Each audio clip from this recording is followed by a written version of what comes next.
આ 6 રાશિના લોકો ધરાવે છે સૌથી સારા ગુણો. જુઓ તમારી રાશિ છે કે નહીં. તમે ક્યારેય વિચાર્યું છે કે કુંભ રાશિના લોકો આટલા આશાવાદી કેમ હોય છે, કે પછી તેઓ આટલા આત્મવિશ્વાસુ કેમ હોય છે? જ્યોતિષ અનુસાર પ્રત્યેક રાશિમાં અમુક સર્વોત્તમ ગુણ હોય છે. જ્યોતિષશાસ્ત્રમાં તમામ 12 રાશિ વિશે કહેવામાં આવ્યું છે. તેમાં બધી રાશિના ગુણ, અવગુણ અને સ્વભાવ વિશે કહેવામાં આવ્યું છે. આ રાશિના આધારે વ્યક્તિના સ્વભાવ, વ્યક્તિત્વ અને ભવિષ્યની ગણના કરવામાં આવે છે. દરેક ગ્રુપમાં એક એવી વ્યક્તિ હોય છે જે દરેક કાર્ય કરવામાં સક્ષમ હોય છે.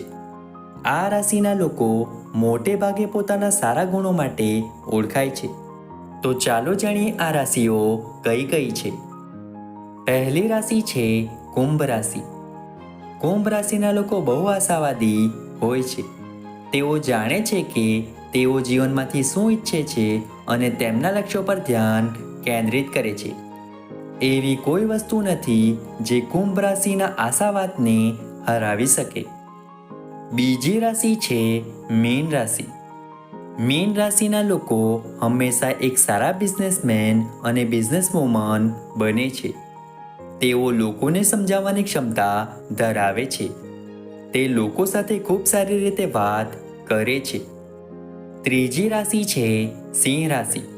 સિંહ રાશિના લોકો આત્મવિશ્વાસુ હોય છે. લોકો તેમની હાજરીને પ્રેમ કરે છે અને હંમેશા તેમનાથી પ્રેરિત રહે છે. સિંહ રાશિ તેમના આત્મવિશ્વાસ અને પોતાનું સર્વશ્રેષ્ઠ આપવાની ક્ષમતાને કારણે કોઈ પણ કાર્યને પૂર્ણ કરી શકે છે. ચોથી રાશિ છે વૃશ્ચિક રાશિ. વૃશ્ચિક રાશિના લોકો દ્રઢ નિશ્ચયી હોય છે. એકવાર તેઓએ કોઈ કાર્ય પૂર્ણ કરવાનું અથવા કોઈ કાર્ય હાથ ધરવાનું નક્કી કરી લીધા પછી તેઓ તેને પૂર્ણ કરવાનો શ્રેષ્ઠ પ્રયાસ કરે છે. એવું કંઈ નથી જે વૃશ્ચિક રાશિના લોકોને તે કાર્ય પૂર્ણ કરવાથી રોકી શકે. તેઓ ખૂબ જ મક્કમ હોય છે. તેઓ પોતાના લક્ષ્ય સુધી પહોંચવા માટે તમામ અવરોધો સામે લડવા માટે તૈયાર રહે છે. પાંચમી રાશિ છે મકર રાશિ. મકર રાશિના લોકો સ્વભાવે શાંત હોય છે. તેઓ વર્ષોના અનુભવથી આ શીખ્યા હોય છે. તેઓ મોટાભાગની વસ્તુઓથી પ્રભાવિત થતા નથી. તેઓ જાણે છે કે પરિસ્થિતિ મુશ્કેલ હોય ત્યારે પણ પોતાને કેવી રીતે સંભાળવા. તેમની સમસ્યા સોલ્વ કરવાની કુશળતા તેમની શાંતિને વધારે છે, કારણ કે તેઓ જાણે છે કે કોઈ પણ પરિસ્થિતિનો સામનો કેવી રીતે કરવો. છઠ્ઠી રાશિ છે તુલા રાશિ. આ રાશિના લોકો ઘણા સારા લીડર હોય છે. તે પોતાની ટીમને સાથે રાખવામાં માને છે અને હંમેશા ટીમને પ્રોત્સાહિત કરવાનું સુનિશ્ચિત કરે છે.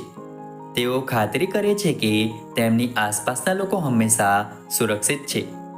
મિત્રો, આશા રાખીએ છીએ કે માહિતી તમને ગમી હશે. વિડીયો ગમ્યો હોય તો વિડીયોને લાઈક કરીને ચેનલને સબસ્ક્રાઈબ અથવા ફોલો કરવાનું ભૂલતા નહીં. ચાલો મળીશું નવા વિડીયો સાથે. ત્યાં સુધી જય માતાજી.